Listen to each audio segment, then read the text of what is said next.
students. We were discussing chapter number 5, the principle of inheritance and the variation. In this chapter till now we have studied the Mendel's monohybrid experiment. We have also discussed in the last session Mendel's dihybrid experiment. We have also discussed the incomplete dominance and the codominance. In monohybrid experiment, the F2 generation, the phenotypic ratio is 3:1 and the genotypic ratio is 1:2:1.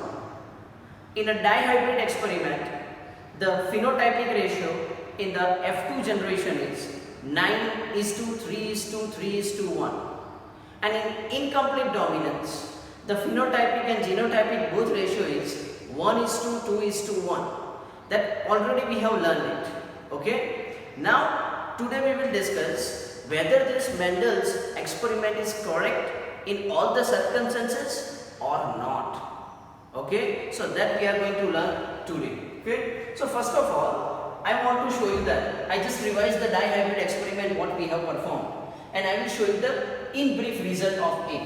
So in the dihybrid experiment, two characters are taken.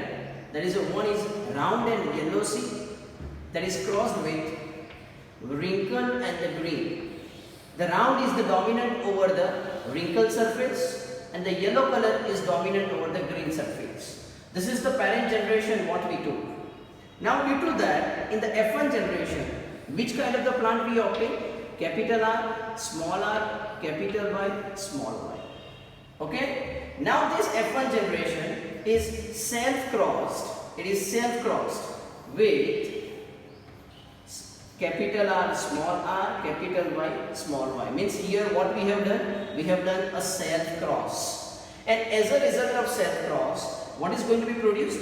There are 4 different types of the products are going to be produced in the F2 generation. Here the products which are going to be produced are round and yellow. Second is round and green. Third one is wrinkled and yellow.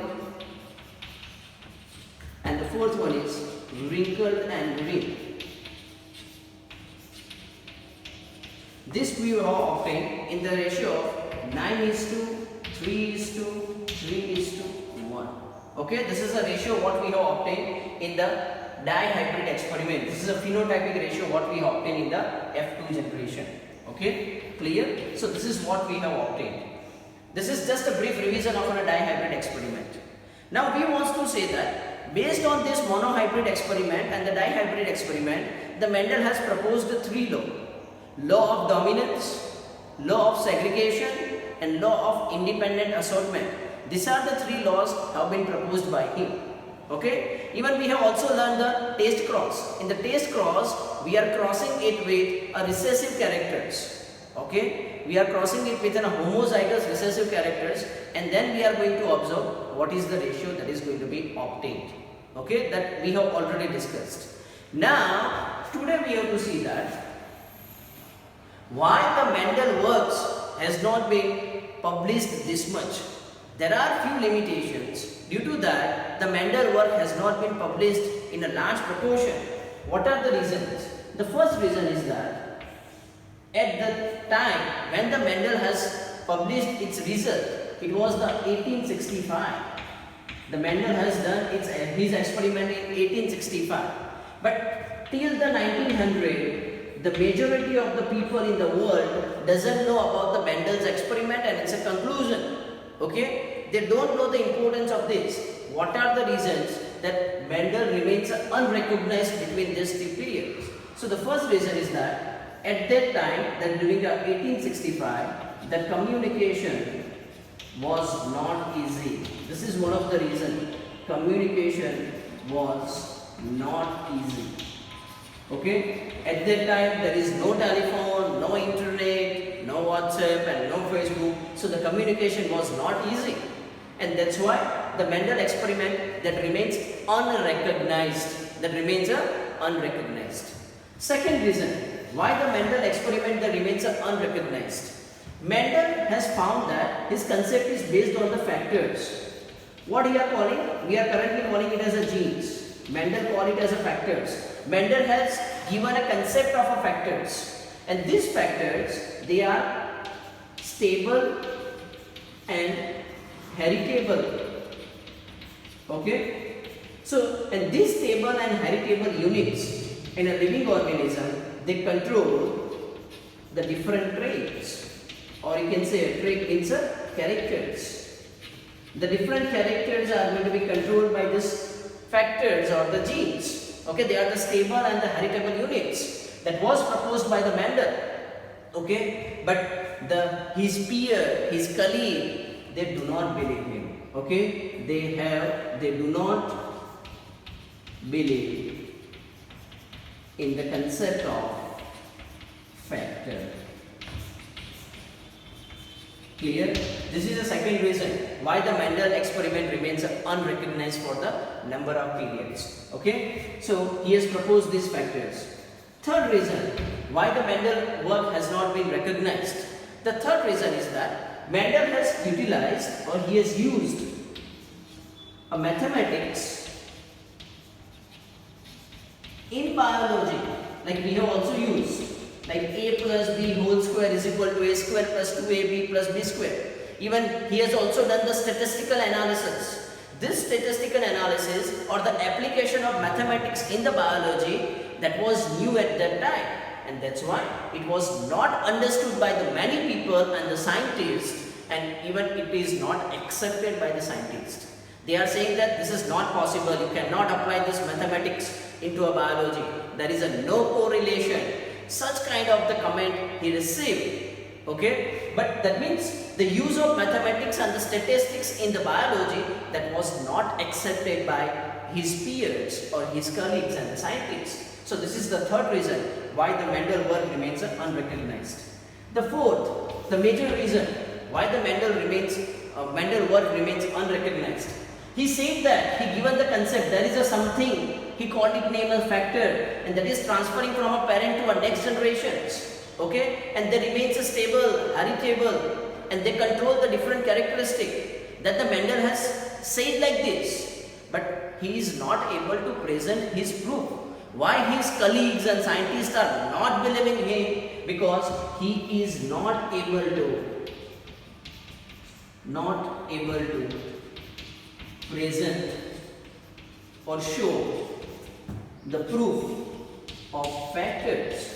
Okay, at that time there is no advancement in the science, there is no microscope, even we cannot able to see the DNA that is present in the nucleus and the chromosome that is present in it. We are not able to observe it because at that time the microscope was not there. Okay, such high resolution microscopes were not there, and so that's why he is not able to present his proof. Okay, and that's why the Mendel work remains unrecognized. So why the Mendel work remains unrecognized? Because the communication was not easy at the time when the Mendel discovered it. Mendel discovered the factors. Mendel called it as a stable and the heritable unit that is transferring from a parent to a next generations, and they control the different characteristics. This theory was not accepted by his colleagues and the scientists. Third, Mendel has first time used the mathematics and statistics in a biology, but that was not accepted by the colleagues and the scientists. Even that was a new, so it was difficult to understand at that time. Fourth, he is not able to show the proof, the factors they are going to be transferred from parent to offspring. He is not able to present the proof, and that's why the Mendel work remains unrecognized for a number of years. Okay, that remains unrecognized. But in 1900, the other scientist, you have to remember the name of this scientist. Okay, these three scientists, they done a work independently. First is D. Rice, second one is Correns, and the third one is von Teschmark. These are the three scientists. Remember, in the 1900, D. Rice, Correns, and the von Teschmark, they have independently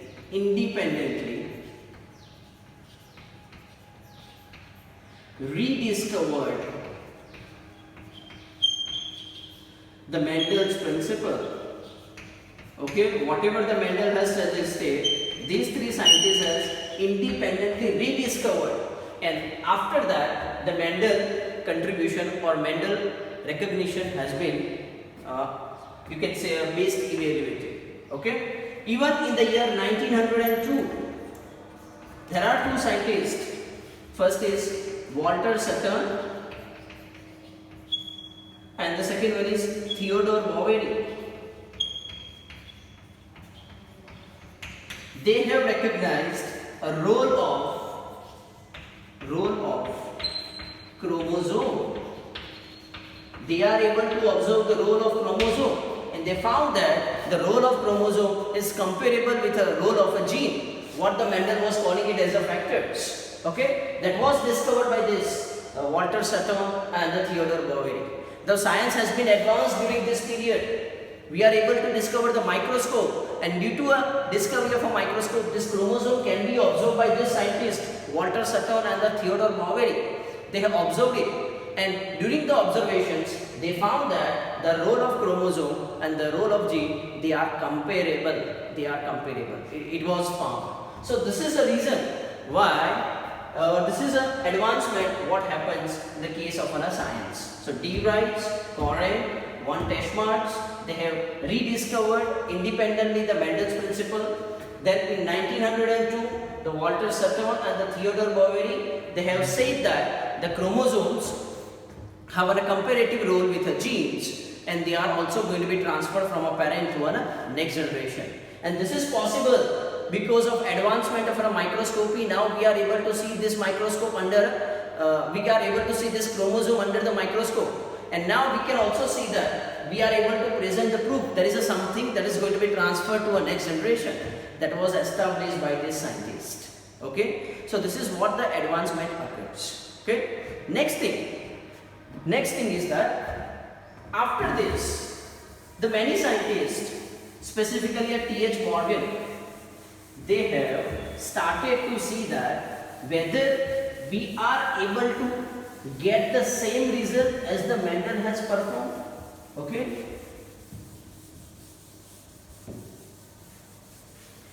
after there is a recognition of Mendel's experiment. Now people come to know that the Mendel is saying something right. Okay, after that what happens, the different scientists are trying whether we are also getting the same result as the Mendel has done. So there is a one scientist, what we call it as T.H. Morgan.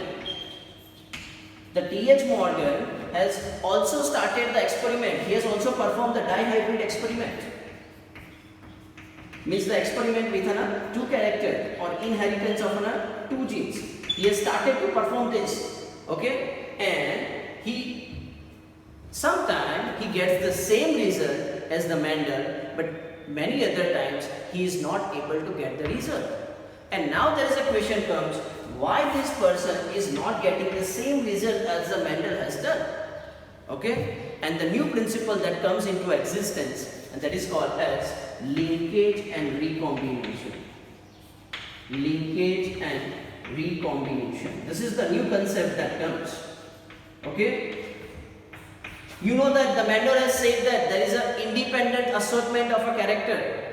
After the dihybrid experiment, the Mendel has proposed a law called as law of independent assortment.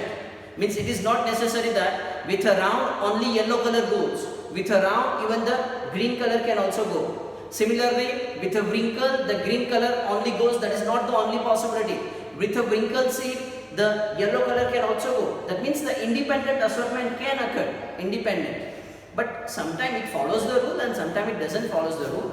And when we try to find out why it is happening, a new concept that comes, what we call it as linkage and recombination.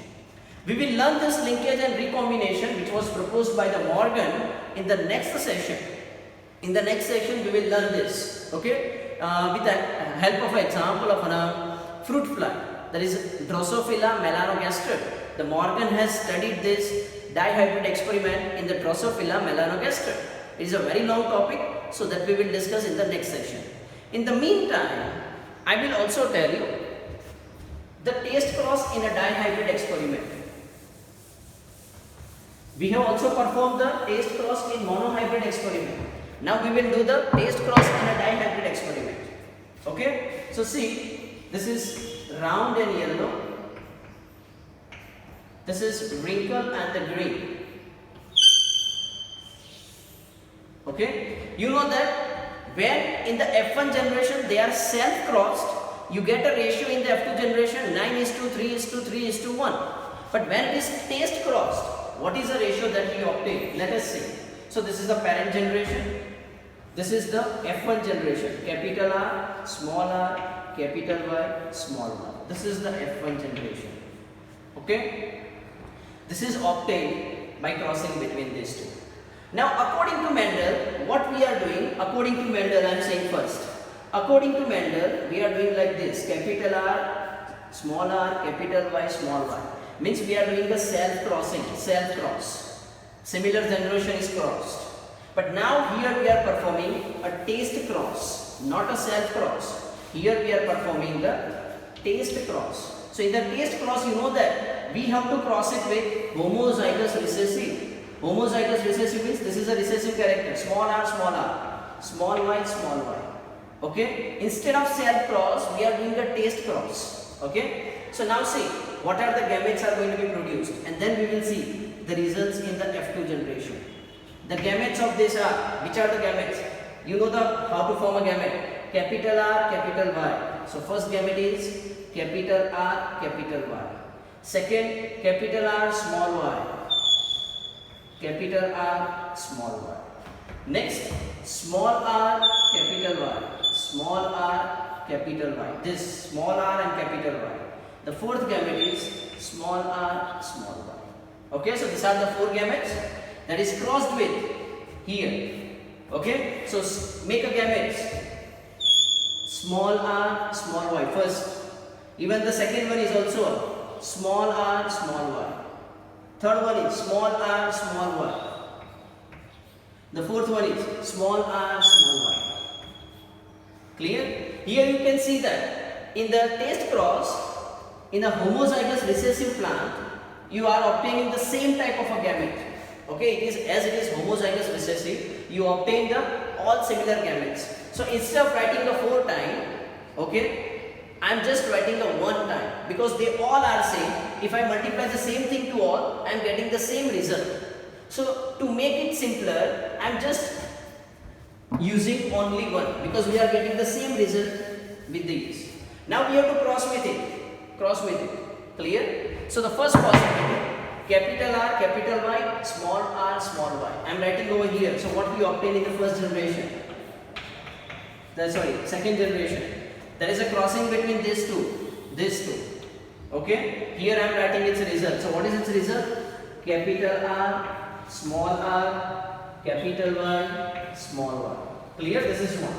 Now we are crossing this to this. Yes, this. So now we are putting capital R, small y, small y, small y, small y. Now I am doing like this. Small r, capital Y, small y. Small r, capital Y, small y. This is the third possibility. Fourth possibility like this. Small r, small y, small y. So this is the fourth possibility. Small r, small y, small y. Such kind of the genotype we obtain in the taste cross in the F2 generation. Now right now it's phenotype. What is the phenotypic characteristic of it? This is the dominant one, so obviously dominant will express. So this is a round and this is yellow. Here in this, the dominant is round, so the round will express round, and this one is a no dominant, so the recessive will express. So that is a round and green. Here no dominant, so the recessive will express. So which is a recessive? Small r means wrinkled. Here there is a presence of dominant, capital Y, so it is yellow. Here no dominant, here also no dominant, so small r, both are small r, that means wrinkled and the green. Okay, so they are obtained in the ratio of 1:1:1:1. Which ratio is obtained? 1 is to 1 is to 1 is to 1. That is the ratio that is obtained in the F2 generation when test cross has been performed. What is performed? Test cross. When test cross has been performed, the ratio obtained in the F2 generation in dihybrid experiment is 1 is to 1 is to 1 is to 1. Remember. And if self cross is performed, self cross, what the Mendel has done, okay, in the self cross the ratio is, the phenotype remains same but the ratio gets changed. It becomes 9 is to 3 is to 3 is to 1. Okay, so this is a difference between a self cross and the test cross, okay, in the dihybrid experiment. Okay, even in monohybrid experiment, you know that in a monohybrid experiment, in a self cross in F1 generation you get a ratio 3 is to 1. In the F2 generation you get a ratio 3 is to 1. But in a test cross you get a ratio of 1 is to 1. Okay, clear? That is the ratio that is going to be obtained. Okay, so this is about the test cross in a dihybrid experiment. So you have to learn it thoroughly. Next time we try to see that the Mendel got the ratio 9 is to 3 is to 3 is to 1. Okay, in his dihybrid experiment in F2 generation, whether all scientists are getting this. I have already told you all the scientists are not getting the same type of a result. And the Morgan has studied and he found the something what we call it as linkage and recombination. So we will learn this linkage and the recombination what the Morgan has performed in a fruit fly or the Drosophila melanogaster next time. Okay, so we will learn this next time. Till then students, learn this properly. Keep learning, keep watching, like and subscribe this channel. Thank you for watching.